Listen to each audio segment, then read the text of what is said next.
What's up, YouTube? It's the Action Figure Grader coming back to you with a vintage Kenner mint on card market update, as I promised earlier this week on my loose graded market update. We're going to look only at mint on card packaged vintage Kenner items, mostly Power of the Force and Return of the Jedi items. I don't know what it was, but a lot of the items that popped up this past weekend at auction or for sale were later releases, and so we got some really good last 17 data for mint on cards, as well as other characters that appeared in the Power of the Force line. I think we got a couple of Droids and Ewoks figures, but let's start with a few Empire Strikes Back. These are the earliest ones that were on my list for today.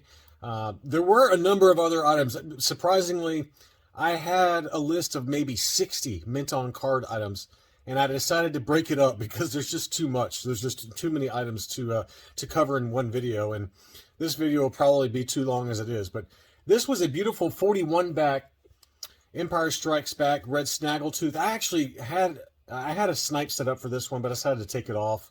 I don't know. Like I said, I didn't feel like spending any money. This looked like a really nice high grade example though, and it only sold for $340, and I think it's partially because of the size of the price sticker. It was a pretty sizable price sticker on there, but to me it didn't bother me at all. It's kind of cool to see Simon Says Toys. I've never heard of that store before, so it's always kind of cool to see other stores from the 1980s that had price stickers on there. It was a nice, clean, clear blister in great condition, but I think it would have easily scored an overall 80 with the grading companies. Maybe I'm wrong, but I doubt it. I'm pretty sure that would score an 80. Beautiful example. That sold for $348.80 after factoring in shipping expenses. I thought that was a great deal. Whoever got that one, to me, that I would have paid that all day long.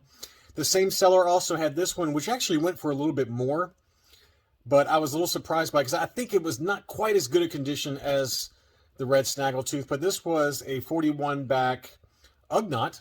Also had a price sticker, a little bit smaller though. It didn't look to be in quite as good a condition. If you look at the back of it, it had some wear in the upper left-hand corner on the back. The other thing that concerned me, and it was probably just the lighting. I don't think that there was ink touch-up, but if you happen to be watching this and you were one of the buyers, or you were the actual buyer of this item, I would love to know if this was lighting or if this was ink touch-up, because this is what scared me. It was like right in here, you had like what looked like an ink or a pen mark, and up here, it looked like it could be marker touch-up. I think it's unlikely, but I just thought I would ask about that. But I was surprised it sold for that high, given that you had the wear here, you had the wear over here, and you had some wear down here at the bottom. I think it would probably get an overall 80, maybe not. Definitely a 75 sub-score for the card, but the blister looked to be pretty flawless. Figure was in great shape. I think it would probably be a 75, 80, 80, and an 80 overall, But anyway, I was just curious, if someone happens to be watching this and bought that, I'd love to know and make sure that they didn't have any ink touch-up. This one did have ink marks on it, but it was a beautiful 45 back A, Star Wars Display Arena Han Solo Bespin outfit. It looks so perfect, but then you get to the back of the card, and unfortunately, whoever owned it did circle the characters either that they wanted or that they already had. So that was a common thing back then, and you can see all the handwriting there.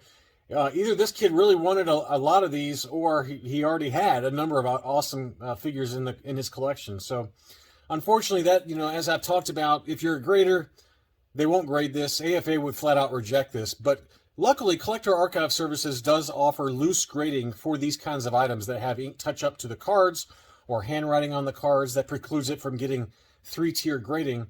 They will grade just the figure based on the limited visuals that they can spot on the figure. So that's kind of a nice option if you still want to get it graded and authenticated as a legitimate figure. They just wouldn't be able to authenticate the packaging since it had writing on it. Here was another one that looked really nice. This was a straight, I believe, straight 85, 65 back A Jawa clear blister. Look how crystal clear that was. It did have a big Toys R Us sticker on the front. Target is on the mind with these Droids figures. I'm still waiting on my R2 and my Boba Fett, but this was a Toys R Us sticker on there, but it was unpunched. Really nice, clean example. A little bit of weight to the card. You can see down here at the bottom on the back there.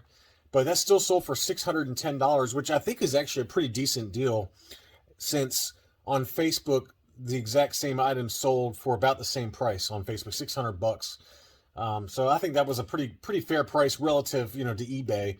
I mean, obviously you got any sales tax on top of that and shipping costs of $22. So excluding shipping and excluding the sales tax, which is not, insubstantial for, at least for me, it's, another 9.25%.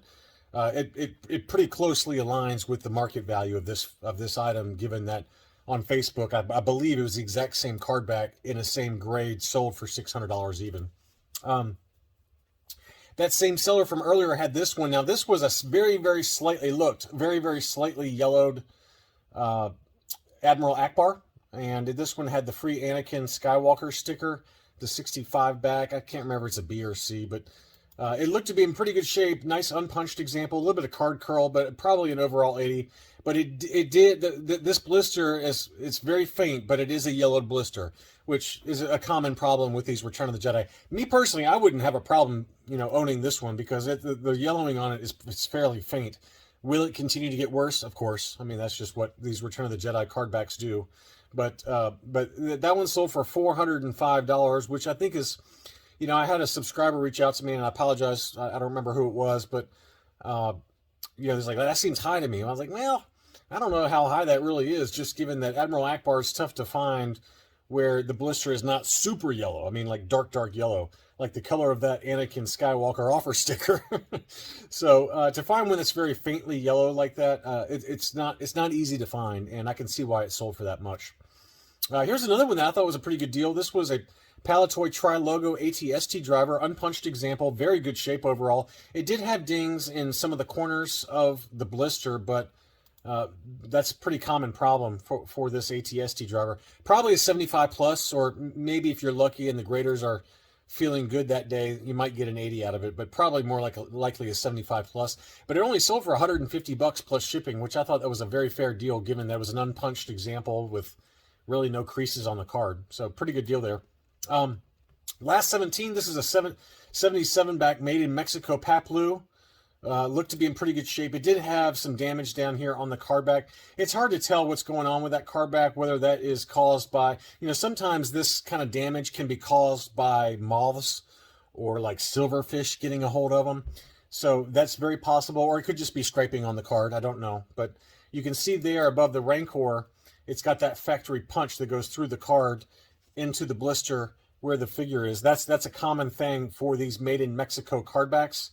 And you can see, let's see where it says. I don't know if it says made in Mexico on the back or not, but all the Paplus, to my knowledge, were made in Mexico. It just, this is the Kenner Canada card back, but this figure was made in Mexico, so it has that factory punch in there, the Ledy factory. But this was for the Canadian market. As you can see, it's got the French language on the back, as well as on the front in the upper corner here, à partir de France. So anyway, that one sold for $224 on 13 bids plus $10 shipping. I think that's a pretty good price. I mean, it's probably a low 80, maybe a 75 plus, depending on, there it is on the front there. It says made in Mexico. Feto Mexique. I can't pronounce it. I haven't spoken French in a long time. I'm pretty terrible. But as I tell subscribers, I'm just dangerous enough with French that if I went to Paris, I would get beaten up because I'd probably say something inappropriate in French. But I thought that was a pretty good price, though, overall, for a Lily Kenner Canada market card back of Paplu. And this seller, the same one from earlier, he also had a number of last 17 Power of the Force figures. So we're going to be interspersing in a number of auctions for last 17 figures from this seller, as well as a number of other sellers. But this was the Power of the Force 2 R2 pop-up. Really pretty nice example there, unpunched. It did have a price sticker on there, but it's probably like a low 80 grade for the overall for the card back, yellowed obviously, which is common for all of these Power of the Force 2 figures, or Power of the Force figures, not Power of the Force 2. But this one sold for $890 plus shipping. I mean, honestly, that seems like a pretty fair deal given that, loose graded Power of the Force R2 pop-ups in high grade. I mean, we've seen a number of examples that very regularly go over $1,000. So to get a carded example for $890 plus shipping, I think that was a great deal. Same seller had this one, the Imperial Gunner And it jumped up pretty quickly because it's a really nice example. You know, the blisters on some of these Power of the Force figures, you can see weird air pockets from the sealing process. And don't let that deter you, because I see that quite a bit on the factory seal for these, because I don't know if it was a defect during the manufacturing process, which is my hunch, or it's just happened over time. But this was a nice, clean example, probably an 80 plus overall. The weapon was still taped to the inside of the blister, unpunched, just really, really pretty example. And it jumped up to $810 pretty early on in the auction, and it didn't move from there. It got actually closed at 810 bucks. So I think that's pretty fair for a beautiful Imperial Gunner example.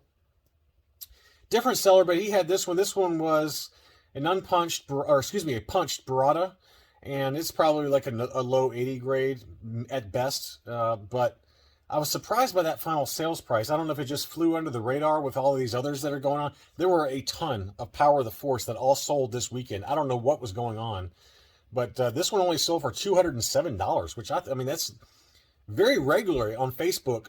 In a lot of the sales pages, you'll see that one sell for quite a bit more than that. Just loose, ungraded for the burrata figure complete with no coin. So to get that one carded, and it's probably, like I said, it's probably like a low 80 or a 75 plus grade for $207. I don't know how that one flew under the radar so well, but I probably should have bid on that one, just given the price point. I mean, that was cheap. Before I continue any further, there's something I've been meaning to mention, that I have been helping out a number of collectors who watch my channel, who have collections of mint on card, ungraded loose, graded, ungraded, it doesn't matter. I have friends in the collecting community that will buy collections, and I just helped out a subscriber, a couple of subscribers actually. No collection is too big or small. I get nothing out of it. I'm not getting paid. I don't get any kind of compensation. I just do it to help collectors. I've had collectors reach out and say, hey, I've had these in my collection for 20 years, and I want to get rid of them. The market is really hot right now. The prices are hot, as you've seen in my market updates. Can you help me unload them? And I've done that. Collections that are worth, $500, and I just helped, match up a buyer and a seller for a collection that was almost $90,000.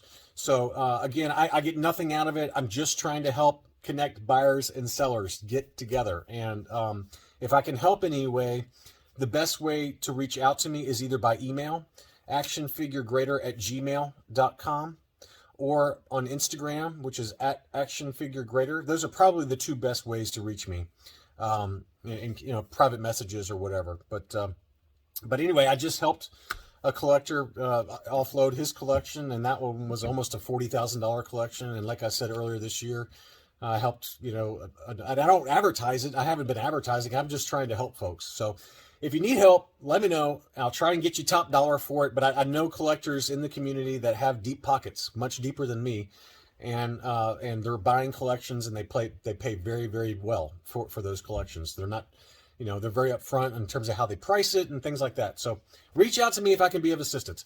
Let's get back to the price data. This is a Power of the Force EV99. I don't know what it is about this figure, but I want to get this one. This one's on my want list for this year. I'm going to get one carded, either a Power of the Force or a Tri-Logo.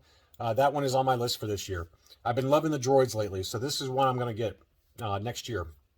And this one sold for $387. I thought that was extremely fair. It looked to be in great shape overall. No cracks in the blister. Probably an overall 80. So that was a great deal. And then on the same spectrum, we had an unpunched example. It just shows you how much collectors will pay up for, this one's probably an 80 plus condition. This one's 80, but this one's also unpunched. And you can see the price difference, right? $387, let's call it $400 after shipping. This one sold for $550 after shipping. So, and admittedly, it was in a little bit better shape. But I would say the blister was actually darker. And then we had this one, an Atst Driver. I thought this was a great deal. Probably a 75 plus or an 80, very tough to say, but it was clear blister, which is very common for this Atst Driver. I don't know what it is. I've talked about it in the past, but this figure in particular stays clear on the Power of the Force card back. This one sold for $168.50 plus shipping. That was a great deal, whoever got that one. And this is the way I meant to include this one with the other two EV99s, but this one sold even higher than the last two. So this one sold for $380, let's call it $400. That one sold for $550, and this one sold for about $610. And admittedly, I think that the blister on this one was a little bit closer to clear. I would say that it probably wasn't. If it was, it was very slightly worse condition than the one that sold for $550. I think the card back on this one was in better condition, but it was a darker blister. This card back was probably just a little bit less good condition. It had a little bit of wave to it, but the blister was a lot clearer. And clearly, collectors were willing to pay an extra $50 or $60 for that one just to get the slightly clearer blister. It's just so hard to find these Power of the Force figures with clear blisters. Here was another Last 17 figure. This is Work. That one was unpunched and sold for about a little over $300 after factoring in shipping. Pretty nice example, though, and had some yellowing, obviously. This is one that's always been pretty expensive. This one was the Emperor, unpunched and in near mint plus condition. This is a $700 item, and this one sold for a little over $400. I thought that was a great deal. It was punched, and it did have some wear here and there, but probably a low 80 or a 75 plus. Very fair deal. This one was a big boy, though. This one was an unpunched AFA 85 Ben Kenobi on the Power of the Force card. The card got an 80. The blister and figure were 85. Pretty nice example. Pretty much flawless. That one sold for $1,000 plus $10 shipping. So 24 bids. That one just closed 3 days ago. So it gives you a data point there for a very, very high grade Ben Kenobi. And not to be outdone was this gorgeous Luke Skywalker in his X-Wing outfit. It was not graded, but it was in very, very high grade condition. It was down in Australia. That one sold for $1,074. Or roughly $1,500 Australian, but it was a gorgeous, gorgeous example. Very clean, very clean. It was punched, but very clean. This one was another Australian seller. This one was an AFA 80 yellowed blister, but very faintly yellowed Stormtrooper on the Power of the Force card. Very tough one to find, unpunched, gorgeous example. It was listed for 1,950 Australian dollars. Best offer accepted. And the best offer was about a little over $1,200. I think it was $1,250 or $1,270, somewhere in that ballpark in terms of US dollars. So that gives you a data point there for a Power of the Force Stormtrooper. And then a couple of Droids figures also sold. I think I also got a few Ewoks. This one I almost bid on.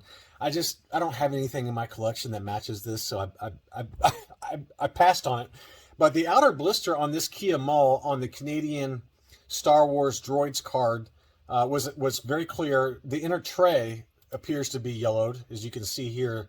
That these figures on the Droids card sat on these inner trays. At least to my knowledge, most of them did, and that you can see there, right in here. You can see how yellow that inner tray is. But the exterior blister, which is common for the Kia Mall, that one can often stay clear. And, obviously I've seen examples where it is yellowed as well. But it was a beautiful unpunched card, probably an overall 80 or 80 plus minimum.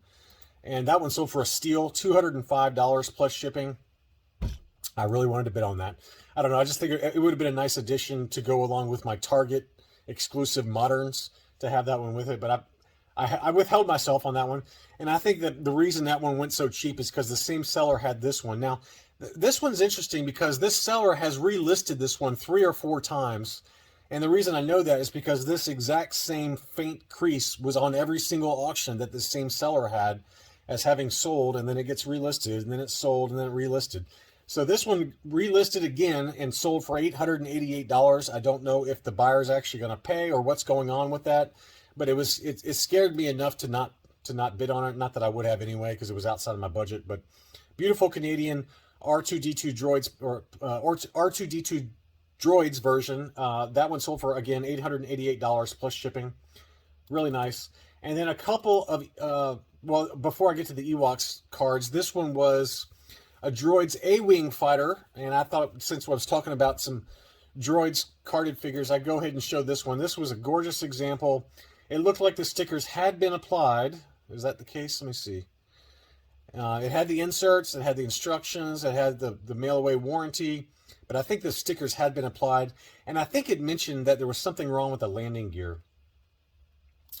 Yeah, one of the rare landing gears does not go up when the lever is slid, so I assume something inside is broken. So take that for what you will. But a beautiful example with the box. Everything was in great shape, really. You know, it had a tear there on the box, so that held the price down a little bit, but that sold for $621 despite those flaws. So, you know, very often I get complaints that I don't talk about, you know, stuff that is not perfect. And this is an example of an item that's not perfect, but, you know, still going to cost you some serious money to get one of those Droids A-Wings. But really, really cool to see that one sell at auction. And then finally, here are the the two Star Wars Ewoks TV series that sold. Both of them were the same figure, just different grades. And I thought it'd be kind of cool to show you the comparison. But this was a 75 plus Ewoks card back of low gray, Ewoks cartoon low gray, clear blister, really nice example, 75 plus with the clear view style case up top. That one sold for $393 US plus shipping. Now, what do you think? I'm going to give you a second. What do you think the AFA 80 example sold for? Also clear blister with the classic view label. So you're just going from a 75 plus to an 80. This one sold, let's call it, for 425 bucks after shipping. The AFA 80 sold for, drum roll, $650. So $650, and I think it might have been best offer accepted. It didn't show that as best offer accepted, but it was on my watch list. It was listed at $650, and I received an offer from the seller for $550. So I don't know if somebody bought it without that offer, but I did receive an offer for this at $550. So let's say it sold for, you know, let's call it $550 with a best offer accepted. The eBay says someone paid $650 for it. So you know, it could be $650, it could be $550, but let's say it was $550. But to go from a 75 plus clear blister, that was roughly about $425, to an AFA 80, so just one half notch higher clear blister, is all the way to $550, $560. So just some interesting data points there. If you're new to the channel, welcome. I just try to provide market price information as I see fit and as I get good data that I think would make for an interesting video. Most of these were later cardbacks that we talked about today, but I've got a bunch more already on my closed auction watch list that I haven't gotten around to. So please feel free to subscribe if you're new. Really helps out the channel. Please leave a like. I would also like to know if any of you during this holiday season where our wallets are already stretched thin, either with Hasbro pre-orders for modern stuff or for gifts for our family like me, whether you've picked up any recent additions. I got a couple of small additions to the collection that I've mainly shown already. The Power of the Force 2 prototypes. I've got one loose graded figure that should be arriving today that I'll show you at some point soon on the channel. Thanks so much for watching, but I'd love to hear back from you, and I'll be back soon.